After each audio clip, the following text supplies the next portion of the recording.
Bonjour, bienvenue sur ma chaîne. Moi, c'est Fabrice Nyanjo, expert en financement créatif, investisseur et entrepreneur aux États-Unis. Aujourd'hui, nous allons parler, n'est-ce pas, de la notion de financement créatif. J'ai reçu beaucoup de feedback sur la dernière vidéo que j'ai eu à publier sur la chaîne. Et aujourd'hui, nous allons essayer d'aller un peu plus en détail pour que les gens puissent comprendre ce que c'est que le financement créatif. Le financement créatif, c'est un levier bancaire qui vous permet d'aller rapidement, n'est-ce pas, en tant que dans vos différents projets, n'est-ce pas, que vous soyez entrepreneur ou alors individu lambda qui a un projet qui, n'est-ce pas, qui souhaiterait réaliser, mais il est à la recherche du financement. Là, c'est notre domaine.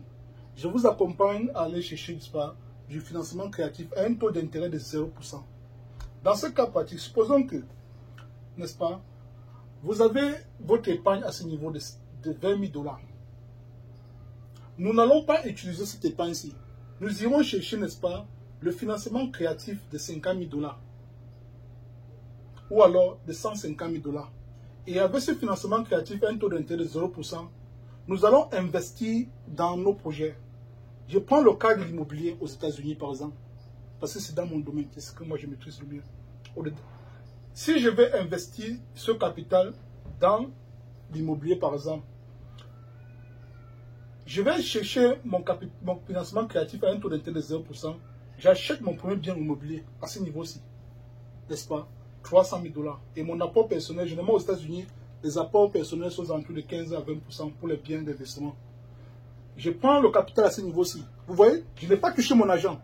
Donc, subitement, à 0 $, je serai propriétaire d'un bien immobilier d'une valeur de 300 000 $. Vous voyez la puissance du financement créatif? Je n'ai pas utilisé mon argent. J'ai laissé mon argent dans mon compte d'épargne. Peu importe le montant qui est là, je ne touche pas. Ça va être 20 000 $. Je vais chercher le financement créatif, donc l'argent des autres. J'utilise ce financement créatif, j'achète ma première maison, qui est à ce niveau-ci. N'est-ce pas? D'une valeur de 300 000 $. Ça, c'est en moyenne. Ça va dépendre dans votre état, ça va dépendre de l'état dans lequel vous trouvez. Parce que en Californie, par exemple, les maisons coûtent cher. Ils sont aux environs de 400 à 500 000 $. Mais en moyenne, je prends 300 000 aux États-Unis, n'est-ce pas? Alors, vous apportez votre apport personnel entre 50 et 60 000 $. Vous achetez votre première maison. Un an plus tard, qu'est-ce qu'on fait? On va revisiter notre financement créatif. Et on achète la deuxième maison. À ce niveau-ci, qu'est-ce qui se passe? On a un retour sur investissement très très important ici. Parce que vous venez sur la table avec 0 $. 0 $, n'est-ce pas? Et vous vous retrouvez avec un patrimoine de 300 000 $. Donc le retour de retour sur investissement est infini. Parce que vous n'avez pas porté de l'argent. Vous n'avez pas dépensé votre argent, en fait. Et le loyer vous permet, n'est-ce pas, de rembourser la dette. Le locataire qui vit dans la première maison que vous avez eu à obtenir, paie son loyer. Et vous utilisez cet argent-là, n'est-ce pas, pour rembourser, n'est-ce pas, la dette hypothécaire. Et ensuite, le cash flow, vous l'utilisez et vous continuez, n'est-ce pas, à rembourser le financement créatif. Vous voyez? Pendant ce temps, vous gagnez en temps. Parce qu'au bout, en un an seulement, à quelques mois seulement, parce qu'on n'a pas fait un an, parce qu'on va chercher le financement créatif qui est moins de 2 mois, et on va chercher ton bien immobilier dans disons, autour des environs de 5 mois, et tu as ton premier bien ici. Un an plus tard, qu'est-ce qu'on fait? On va revisiter le financement créatif à un taux de 2%, on achète la deuxième maison à ce niveau-ci. Vous voyez? Et on met un locataire, on reçoit les loyers de 2500. Ça, c'est en moyenne, n'est-ce pas? En moyenne, parce que dans les grandes villes comme en Californie, c'est 4500 le loyer, n'est-ce pas? 3000 à 4500. Donc, je prends la moyenne. Et la deuxième année, on revisite, on achète la troisième maison. Et on met en location. 2500. Donc, qu'est-ce qui se passe? Au bout de 2 ans, en appliquant, n'est-ce pas, en utilisant, n'est-ce pas, le financement créatif, on se retrouve avec un patrimoine de 1 million $. Vous voyez? 1 million $. Alors que vous n'avez pas utilisé 5 francs qui vous appartiennent.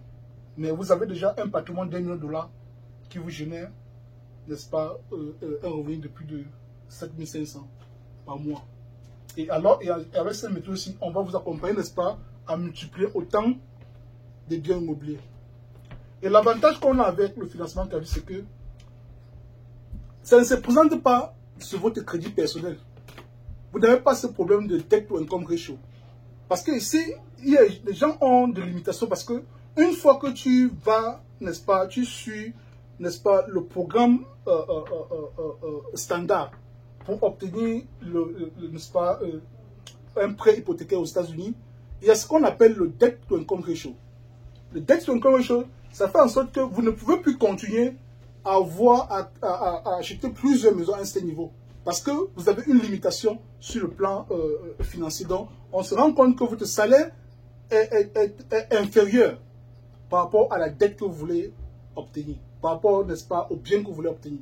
Ce qui fait quoi? Du coup, la banque va vous, n'est-ce pas, rejeter.